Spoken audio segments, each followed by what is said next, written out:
সবাই বলে আমি নাকি দেখতে আমার দাদির মতো হয়েছি। তবে হ্যাঁ, দাদির মতো হয়েছে কিনা জানি না। আমার বাবা কিন্তু প্রায়শই বলে আমার বড় মেয়ে আমার মায়ের মতো, একদম হুবহু। তো বাবা যখন এই কথাটা বলে তখন তো স্বীকার করতেই হবে। আমার দাদি সবসময় একটা কথা বলতো যে আমার বাবা নাকি তার বাবা, আর সেটা নাকি তাকে বলে আসছে। আমি এসবে বিশ্বাস করি না, তবে তার এই কথাটা খুব করে বিশ্বাস করতে ইচ্ছে করে। কেননা আমার বাবাকে আমি ছোটোবেলা থেকে দেখেছি। আমার বাবা যখন আমাদের জন্য কোনো জিনিস নিয়ে আসতো, তখন আমার দাদা দাদি দুজনের জন্যই অনেক কিছু নিয়ে আসতো। মানে একদম সেম জিনিস দুই পুটুলি করে নিয়ে আসতো। একটা তাদেরকে দিত আর একটা আমাদেরকে দিত।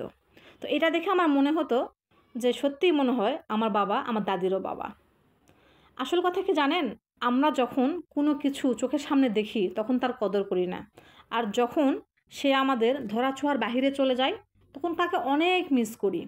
আর তখন সে আমাদের কাছে অনেক ভালোও হয়ে যায়। অর্থাৎ আমাদের চোখের সামনে যেটা থাকে বা যাকে আমরা পাই তাদেরকে সহ্য করতে পারি না। আর যখন চোখের আড়ালে চলে যায় তখন তার সম্পর্কে অনেক ভালো ভালো কথা বলতে ইচ্ছে করে, আর তার জন্য কান্না করতেও ভালো লাগে। আমি কিন্তু এরকম না। তবে আমি একটু কঠিন মনের দেখাই, বাট আমি অনেক নরম একজন মানুষ। আমি কারোর উপর রাগ করে থাকতে পারি না। যদি কেউ আমাকে অনেক অনেক বেশি কষ্ট দেয় তাহলে আমি আবার তার সঙ্গে কথাও বলি না। আজকে আমার দাদিকে অনেক বেশি মিস করতেছিলাম। তার একটা বড় কারণ হচ্ছে আমার দাদি খেতে অনেক পছন্দ করতেন, আর আমিও খেতে অনেক পছন্দ করি।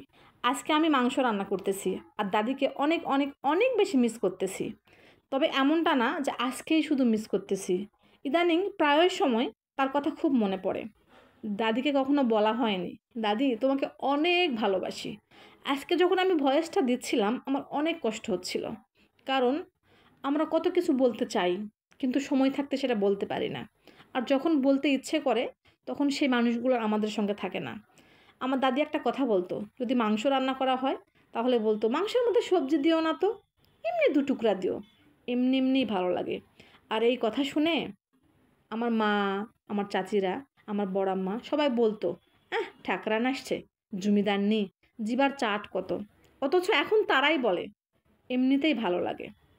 আমার দাদি পোলট্রি মুরগির মাংস খেতে পারতেন না, তখন এটা নিয়ে তাকে কত কথা শুনতে হয়েছে।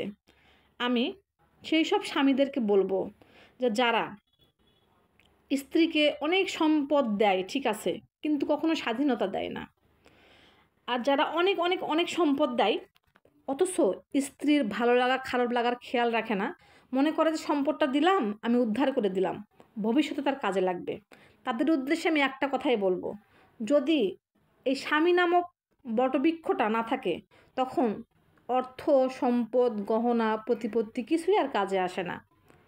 আমার দাদির কিন্তু অনেক সম্পদ ছিল আলহামদুলিল্লাহ। আমার দাদা আমার দাদিকে কিন্তু যথেষ্ট ভালোবাসতেন আর তার নামে অনেক সম্পদ করে দিয়েছেন। কিন্তু তারপরেও আমার দাদি যে অবহেলার শিকার হয়েছে সেটা আমি নিজের চোখে দেখেছি। এখন সেটা আমি চোখ বন্ধ করলে নয়, চোখ খোলা অবস্থাতেও দেখতে পাই। আর এই জন্য আমার অনেক বেশি কষ্ট লাগে।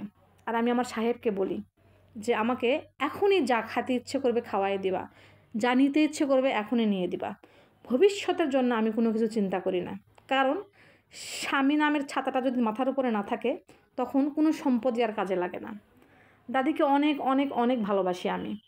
তবে এখন অনেক বেশি কষ্ট লাগে, মনে হয় আমার যদি এখনের মতো অবস্থা থাকতো আমি আমার দাদিকে আরও বেশি ভালোবাসতাম, আরও অনেক বেশি খাওয়াতাম, যেটা আমি আগে করতে পারি নাই, কারণ তখন আমার অবস্থাটা অনেক খারাপ ছিল। তবে আমি কখনো তাকে অবহেলাও করি নাই, আল্লাহ সাক্ষী আছেন। আমার দাদি আমাকে অনেক স্নেহ করতো, কিন্তু তখন আমার আলগা পিরিত মনে হয়েছে দাদি তো কিছুই দেয় না, দাদি দিবেই বা কী করে, দাদির যে সম্পদ সেগুলো তো আমার বাপ চাচারা ভোগ করতেই ব্যস্ত। তো আমি সেই সব ছেলেদের উদ্দেশ্যে একটা কথাই বলবো, যারা বাবা মার সম্পদ খাচ্ছেন অথবা সম্পদ খাচ্ছেন না, আপনারা প্লিজ বাবা মায়ের হাতে 500, 100, 1000 যার যেমন সামর্থ্য অনুযায়ী হাত খরচা দিবেন, যাতে করে তারা তাদের নাতনিদের নাতিদের বা নিজের জন্য টুকটাক খরচ করতে পারে। জানি না আমার এই ভিডিওটা কেমন লেগেছে, যদি ভিডিওটা ভালো লাগে তাহলে প্লিজ ভিডিওতে একটা লাইক করে দেবেন, কমেন্ট করে জানাবেন। অনেক কষ্ট লাগতেছে, গলাটা আমার ভারী হয়ে আসছে, তো আমার জন্য দোয়া করবেন। সবাই ভালো থাকবেন, সুস্থ থাকবেন, সবার সুস্বাস্থ্য কামনা করে আজকের মতো এখানেই বিদায় নিচ্ছি। আল্লাহ হাফেজ, আসসালামু আলাইকুম।